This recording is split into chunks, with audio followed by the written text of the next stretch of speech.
Assalamualaikum warahmatullahi wabarakatuh. Salam sejahtera untuk kita semua. Perkenalkan, nama saya Anasya Intana Indra Saputri dari kelas R2D dengan nomor NPM 2021 21500 240. Saya dari kelompok 8. Di sini, saya akan memenuhi tugas mata kuliah Fonologi Bahasa Indonesia. Yang terhormat Bapak Irwan Siagian, MPD, selaku dosen pengampu mata kuliah Fonologi Bahasa Indonesia. Di sini, saya akan menyampaikan materi tentang gugus fonem. Saya akan menjelaskan pengertian gugus fonem terlebih dahulu. Gugus fonem menurut Sair Abdul tahun 2013 halaman 83. Gugus fonem adalah dua buah fonem yang berbeda tetapi berada dalam sebuah silabel atau suku kata. Contoh gugus fonem menurut Sair Abdul tahun 2013 halaman 83. OI yang menduduki posisi akhir pada kata konvoy dan BR yang menduduki posisi awal pada kata Brahma. Selanjutnya, pengertian dari gugus fonem menurut Pujiono Setiawan tahun 2010 halaman 49. Gugus fonem adalah gabungan dua konsonan dan vokal atau lebih yang termasuk dalam suku kata yang sama. Contoh gugus fonem menurut Sair Abdul tahun 2013 halaman 83. AI menduduki posisi akhir pada kata santai dan DW menduduki posisi awal pada kata dwidharma. Selanjutnya, pengertian gugus fonem menurut Ahyarudin dan kawan-kawan pada tahun 2020 halaman 99. Gugus fonem ditandai dengan adanya dua dan bisa lebih dalam huruf konsonan atau vokal yang berada dalam satu silabel. Contoh gugus fonem menurut Sair Abdul tahun 2013 halaman 83. EI menduduki posisi akhir pada kata survei dan SK menduduki posisi awal pada kata skala. Jenis-jenis gugus fonem. Menurut Sair Abdul tahun 2013 halaman 83, gugus fonem dibagi menjadi dua, yaitu gugus vokal dan gugus konsonan. Saya akan menjelaskan gugus vokal terlebih dahulu. Gugus vokal menurut Sultan Fakih tahun 2015, gugus vokal sama dengan diftong. Dalam sistem tulisan, diftong biasanya dilambangkan oleh dua huruf vokal. Contoh, AI menduduki posisi akhir pada kata santai, bagai, dan tirai. Pengertian gugus vokal menurut Pujiono Setiawan tahun 2010 halaman 50. Gugus vokal ialah kumpulan beberapa bunyi vokal yang berlainan, yang berada dalam satu suku kata yang sama.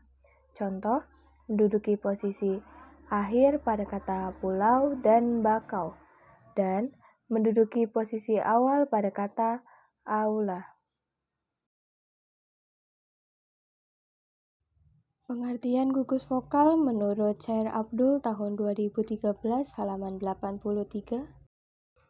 Gugus vokal disamakan dengan bunyi diftong, yakni bunyi yang dihasilkan ketika dua buah vokal yang berada pada satu silabel. Contoh, OI menduduki posisi akhir pada kata sekoi, konvoy, dan koi. Dan EI menduduki posisi akhir pada kata survei, arbei, dan mei. Jenis-jenis gugus vokal menurut Pujiono Setiawan tahun 2010 halaman 50. Gugus vokal dibagi menjadi dua, yaitu diftongisasi dan monoftongisasi. Saya akan menjelaskan diftongisasi terlebih dahulu. Menurut Ahyarudin dan kawan-kawan, tahun 2020 halaman 140, Diftongisasi adalah perubahan bunyi vokal tunggal, monoftong, menjadi dua bunyi vokal atau vokal rangkap, diftong, secara berurutan. Perubahan dari vokal tunggal ke vokal rangkap ini masih diucapkan dalam satu puncak kenyaringan sehingga tetap dalam satu silaba. Contoh, kata teladan menjadi tauladan. Pengertian diftongisasi menurut Muslih Masnur tahun 2010 menjelaskan bahwa perubahan bunyi diftongisasi adalah jenis perubahan bunyi yang terjadi ketika vokal tunggal, monoftong, berubah menjadi dua vokal rangkap, diftong. Contoh diftongisasi menurut Ahyarudin dan kawan-kawan tahun 2020 halaman 140. Kata anggota diucapkan anggauta, sentosa diucapkan sentausa. Perubahan ini terjadi pada bunyi vokal tunggal O ke vokal rangkap AU, tetapi tetap dalam pengucapan satu bunyi puncak. Hal ini terjadi karena adanya upaya analogi penutur dalam rangka pemurnian bunyi pada kata tersebut. Bahkan, dalam penulisannya pun disesuaikan dengan ucapannya, yaitu anggauta dan sentausa. Selanjutnya adalah monoftongisasi. Menurut Ahyarudin dan kawan-kawan, tahun 2020 halaman 140 sampai 141. Monoftongisasi adalah kebalikannya dari diftongisasi, yaitu perubahan bunyi dua vokal atau rangkap diftong menjadi vokal tunggal monoftong. Peristiwa penunggalan vokal ini banyak terjadi dalam bahasa Indonesia sebagai sikap pemudahan pengucapan terhadap bunyi-bunyi diftong. Contoh monoftongisasi menurut Ahyarudin dan kawan-kawan tahun 2020 halaman 141. Kata ramai diucapkan rame, satai diucapkan sate. Perubahan ini terjadi pada bunyi vokal rangkap AI ke vokal E. Pengertian monoftongisasi menurut Muslih Masnur tahun 2010 menjelaskan bahwa monoftongisasi adalah jenis perubahan bunyi bahasa yang terjadi ketika dua bunyi vokal rangkap diftong berubah menjadi vokal tunggal monoftong. Contoh kata kalau menjadi kalo, kata danau menjadi danau maksudnya, dan kata damai menjadi dame. Selanjutnya ada gugus konsonan. Pengertian gugus konsonan menurut Sultan Fakih tahun 2015. Gugus konsonan adalah deretan dua konsonan atau lebih yang tergolong dalam satu suku kata yang sama bunyi. Contoh gugus konsonan menurut Chair Abdul tahun 2013 halaman 84 sampai 85. 1. BR menduduki posisi awal pada kata Brahma, berandal, berangkas, brand, bros, brem, dan brosur. Dan menduduki posisi tengah pada kata labrak, obral, obras, pabrik, dan mabrur. Kedua, BL menduduki posisi awal pada kata blanko, blankon, blok, blokade, blong, dan blus. Dan menduduki posisi tengah pada kata amblas, gamblang, konblok, oblong, publikasi, dan sablon. 3. BY menduduki posisi tengah pada kata objektif, subjek, dan objek. 4. DR menduduki posisi awal pada kata drama, Dracula, drill, drum, dan menduduki posisi tengah pada kata sudra, bludru, gondrong, dan sindrom. 5. DW menduduki posisi awal pada kata dwidharma. Pengertian gugus konsonan menurut Pujiono Setiawan tahun 2010 halaman 52. Gugus konsonan ialah dua konsonan atau lebih yang berurutan. tanpa disela oleh vokal dan berada dalam satu silabel yang sama. Contoh gugus konsonan menurut Chair Abdul tahun 2013 halaman 84-85. 1. DY menduduki posisi tengah pada kata madya. 2. FL menduduki posisi tengah pada kata inflasi dan menduduki posisi awal pada kata flanel. 3. FR menduduki posisi awal pada kata frater dan menduduki posisi tengah pada kata infra. 4. GL menduduki posisi awal pada kata global, glukosa, dan gladiol. 5. GR menduduki posisi awal pada kata gram dan grafis. 6. KL menduduki posisi awal pada kata klasik dan klinik. 7. KR menduduki posisi awal pada kata kritik, Kristen, dan kroket. Pengertian gugus konsonan menurut Alwi tahun 2003 halaman 27. Gugus konsonan adalah gabungan dua konsonan atau lebih yang termasuk dalam satu suku kata yang sama. Contoh gugus konsonan menurut Chair Abdul tahun 2013 halaman 84-85. 1. KS menduduki posisi awal pada kata ekspedisi dan kasatria, lalu menduduki posisi tengah pada kata ekstra, ekstrim, instruksi, konstruksi, dan menduduki posisi akhir pada kata X, teks, afiks, indeks, kompleks, dan konteks. 2. KW menduduki posisi awal pada kata kuartir, kuartet, dan kuintal, dan menduduki posisi tengah pada kata takwim. 3. PR menduduki posisi awal pada kata pribadi. 4. PS menduduki posisi awal pada kata psikolog, psikiater, dan psikopat. 5. SL menduduki posisi awal pada kata slogan, slalom, dan selebor. Pengertian gugus konsonan menurut Ahyarudin dan kawan-kawan tahun 2020 halaman 101. Gugus konsonan adalah deretan dua konsonan atau lebih yang tergolong dalam satu suku kata yang sama.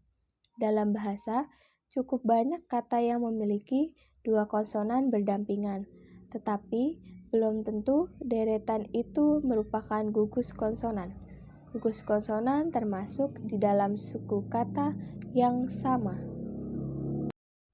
Contoh gugus konsonan menurut Chair Abdul tahun 2013 halaman 84-85. 1. SW menduduki posisi awal pada kata swasta dan swadaya. 2. SK menduduki posisi awal pada kata skala. 3. SKR menduduki posisi awal pada kata skripsi dan menduduki posisi tengah pada kata manuskrip. 4. TR menduduki posisi awal pada kata tragedi dan trahum dan menduduki posisi tengah pada kata sutra. 5. TY menduduki posisi tengah pada kata satya. 6. SP menduduki posisi awal pada kata spontan, spesial, dan spirit. 7. SPR menduduki posisi awal pada kata spirit dan sprayer. 8. SR menduduki posisi awal pada kata seronok dan serigala. 9. ST menduduki posisi awal pada kata stasio dan studio. 10. STR menduduki posisi awal pada kata strata, strika, dan strength. Penjelasan gugus konsonan menurut Pujono Setiawan tahun 2010 halaman 52-53. Gugus konsonan itu dilafalkan secara terpisah, tidak dalam satu hembusan nafas. Sebaliknya, jika gugus kontoid tersebut diucapkan dengan satu tarikan nafas dinamakan dengan klaster. Selanjutnya, Menurut Muslih Masnur tahun 2010 halaman 51, huruf P dan R pada kata praktik, huruf P dan L pada kata plastik, atau huruf S, T, dan R dalam kata struktur merupakan contoh gugus konsonan. Oleh karena itu, pemisahan bunyi kata-kata tersebut masing-masing menjadi praktik, plastik, dan struktur. Sementara itu, huruf P dan T pada kata cipta, huruf K dan S pada kata aksi, atau huruf R dan G pada kata harga merupakan contoh dari deret konsonan.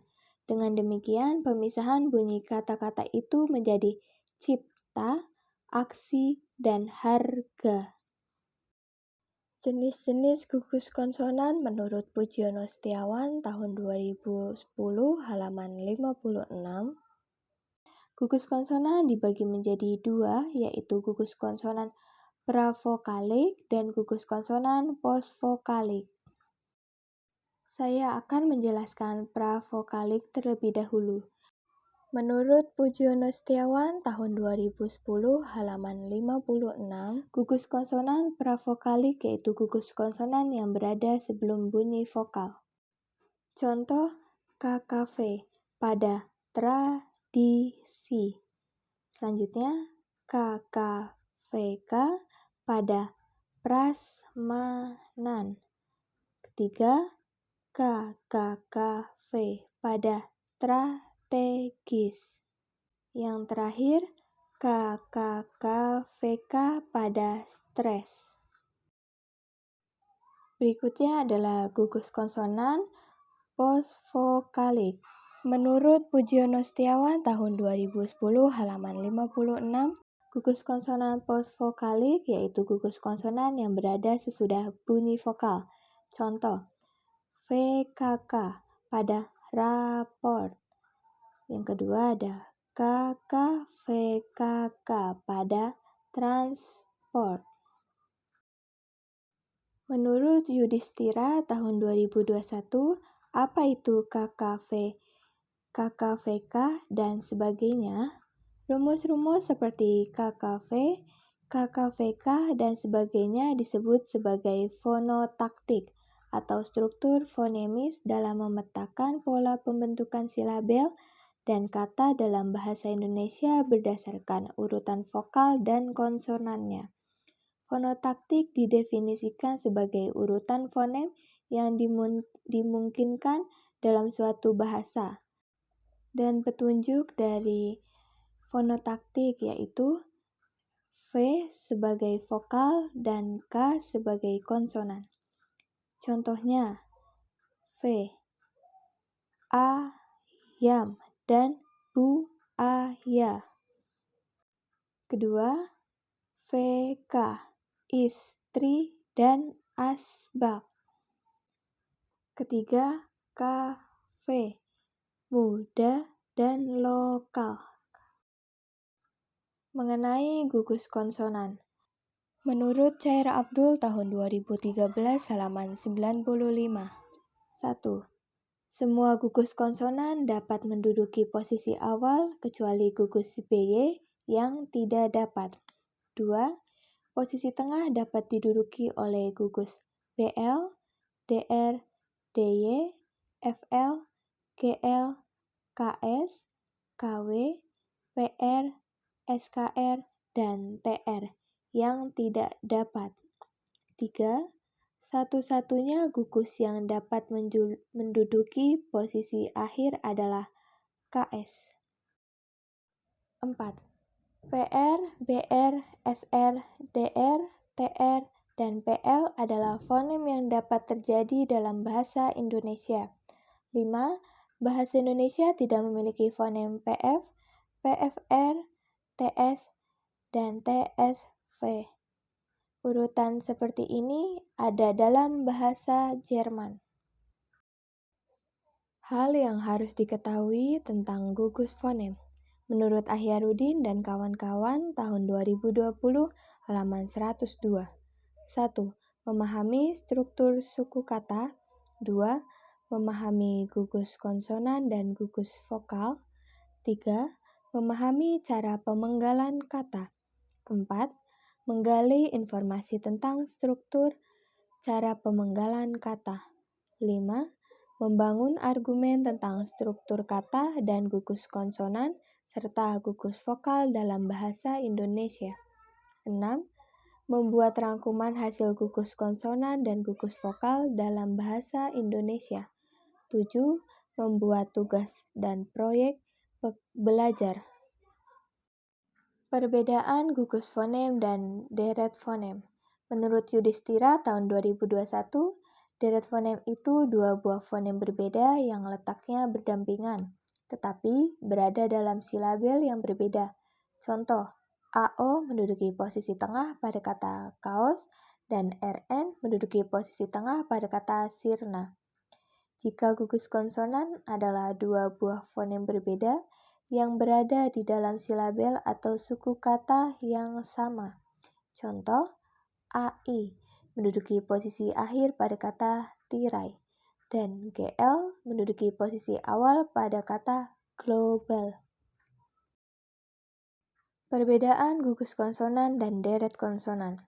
Menurut Chair Abdul tahun 2013 halaman 85, kata gugus konsonan, suku katanya tidak dipenggal. Contoh, BR menduduki posisi awal yaitu pada kata Brahma dan PR menduduki posisi awal pada kata pribadi. Lalu, kalau deret konsonan, suku katanya harus dipenggal. Contoh, BR menduduki posisi tengah pada kata labrak dan PR menduduki posisi tengah pada kata keprok. Yang terakhir adalah simpulan. Gugus fonem adalah dua buah fonem yang berbeda tetapi berada dalam sebuah silabel atau suku kata.